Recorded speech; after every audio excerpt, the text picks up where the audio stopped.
One half. I'm 34 male, still can't believe how my life turned upside down in just a few months. My grandfather passed away last year and left me an inheritance of $475,000. We were super close. I was his only grandchild who shared his passion for classic cars, and we spent almost every weekend working on his 1967 Mustang together. That money wasn't just cash. It represented his life's work and our bond. My wife and I had been married for 7 years after meeting in college. Everything seemed good between us. We had plans to buy a house, start a family, maybe even open a small business. The inheritance would have been perfect to kickstart those dreams.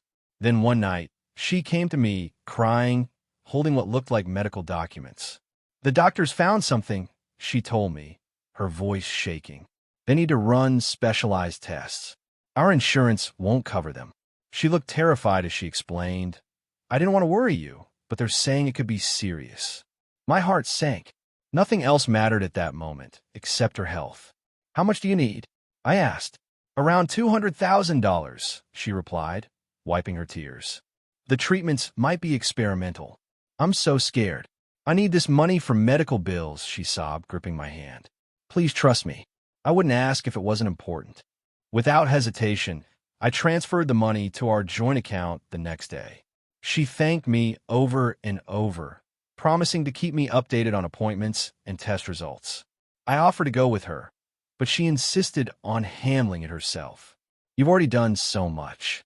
I don't want to burden you more." In the weeks that followed, she would disappear for days at a time for what she called intensive treatment sessions at a specialized clinic 2 states away. She'd come home looking tired, sometimes with a bandage, and I'd take care of her without questioning anything. I wanted to be the supportive husband she needed.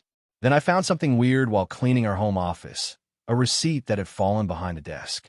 It was for a luxury hotel during one of her treatment weekends. $1,200 for a presidential suite, room service, spa treatments. Nothing about it screamed medical facility. I tried to convince myself there must be a reasonable explanation. Maybe the medical center had arrangements with nearby hotels. Maybe she needed to relax after tough treatments. I put the receipt in my drawer, but couldn't stop thinking about it. The second suspicious thing happened when I answered a call on her phone while she was showering. A man's voice, clearly surprised to hear me, hung up quickly after asking for her. When I casually mentioned it, she brushed it off as probably her doctor's office. Something fell off, so I started paying attention. I checked our bank statements and found withdrawals from our joint account, where I'd put my inheritance money for restaurants, shopping, plane tickets, nothing that matched someone fighting a serious illness. One evening, while she was supposedly at another treatment session, I used a Find My Phone feature we'd set up years ago. She wasn't at any medical facility, but at another luxury hotel hundreds of miles in the opposite direction from where she claimed to be getting treatment. I hired a private investigator. It cost $5,000, but I needed to know the truth. Within 2 weeks, I had everything: photos, videos, detailed reports. My wife wasn't sick. She was having an affair with her co-worker, a relationship that had been going on for over a year, and they were enjoying themselves on my inheritance money. The evidence was crystal clear: them checking into hotels, eating at expensive restaurants, shopping for jewelry, all paid for with MY family's money that was my grandfather's legacy. One photo showed her wearing a diamond bracelet I'd never seen before, laughing as they entered a hotel room with champagne. I was crushed, but I didn't confront her. Instead, I contacted a divorce attorney and explained everything. He advised me to gather more evidence and secure my remaining assets immediately. "Transfer what's left of your inheritance to a private account," he said. "Document everything. Keep all receipts, bank statements, the PI's report." Over the next month, I methodically built my case while pretending everything was normal. I moved the remaining $150,000 of my inheritance to a new account she couldn't access and collected every piece of evidence showing her deceit and misuse of my inheritance funds. I documented her lies, the fake medical reports, which my attorney later confirmed were manipulated documents downloaded from the internet, the time she claimed to be at treatment when she was actually with him, and a money trail showing how my inheritance was being spent. When she returned from her latest treatment weekend, I acted normal. We had dinner, watched a movie. She told me about the progress she was making, how the doctors were optimistic. I nodded and smiled while feeling sick inside as she lied to my face. The next day, instead of going to work, I went to my attorney's office. We filed for divorce, citing adultery and financial fraud. When she was served the divorce papers at her workplace, she called immediately, hysterical. "What are you doing?" she screamed. "I'm sick. I need you. How could you abandon me like this?" I stayed calm. "We both know you're not sick. We both know where that money actually went." After a long silence, she changed tactics. "It's not what you think.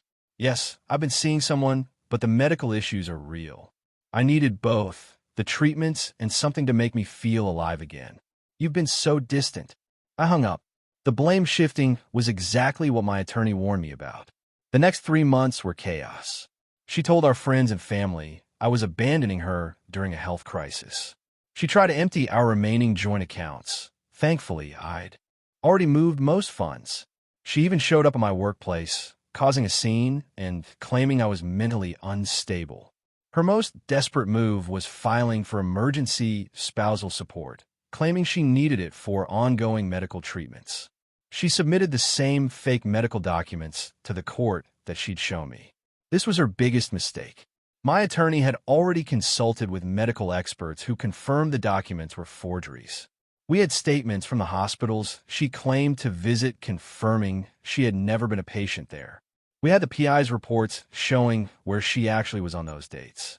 On the day of our divorce hearing, she arrived looking appropriately somber in a conservative dress, with a scarf suggesting recent medical procedures and even a medical bracelet on her wrist. The performance was impressive, I'll give her that. Her attorney presented her as a devoted wife suffering from a serious illness and now the trauma of abandonment by her husband at her most vulnerable time. He requested continued spousal support for her treatments and half of my remaining inheritance as community property. Then it was our turn. My attorney methodically presented evidence piece by piece.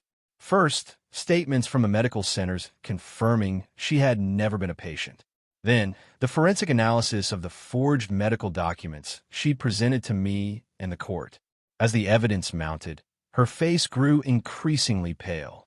Then came the photos and videos, irrefutable proof of her affair, time-stamped to match exactly when she claimed to be receiving treatment. Hotel receipts showing luxury accommodations paid for with my inheritance money. Shopping receipts for jewelry, designer clothes, expensive dinners. The final blow was the financial analysis showing exactly how much of my inheritance, money that was legally separate property and not marital assets, had been misappropriated through fraud, $178,500 in just 4 months. When the judge began to speak, the courtroom fell silent.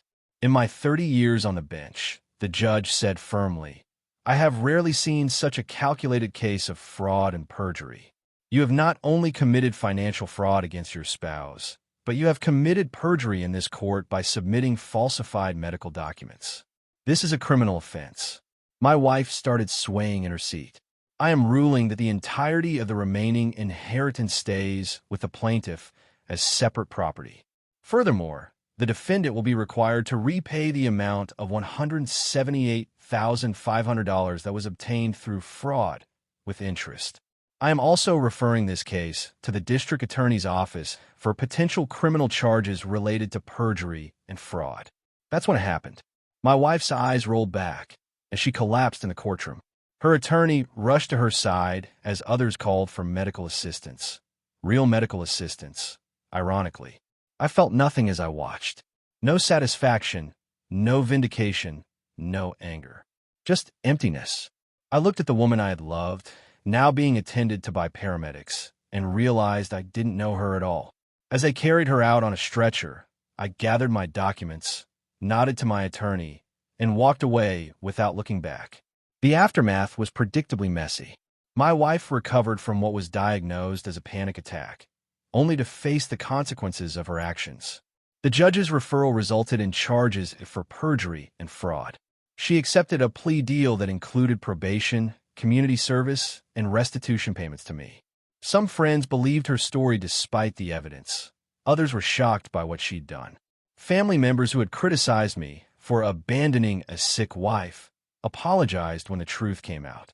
I used what remained of my inheritance to honor my grandfather. I finished restoring his Mustang, set up a small scholarship in his name at the local trade school for students interested in automotive restoration, and eventually opened my own classic car restoration shop. 2 years later, I still receive the court-ordered restitution payments. I donate them to a charity that supports actual cancer patients with their medical bills. Seems fitting.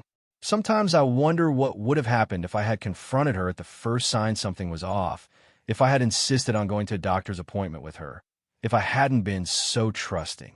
But you can't live looking backward.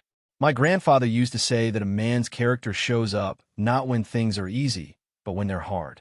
I like to think that how I handled this, with patience, evidence, and legal means rather than angry confrontations, would have made him proud. As for trust, still working on that.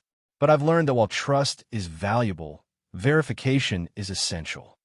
If you enjoyed watching karma serve justice colder than the champagne my ex was drinking on my dime, hit subscribe for more tales of betrayal and courtroom collapses.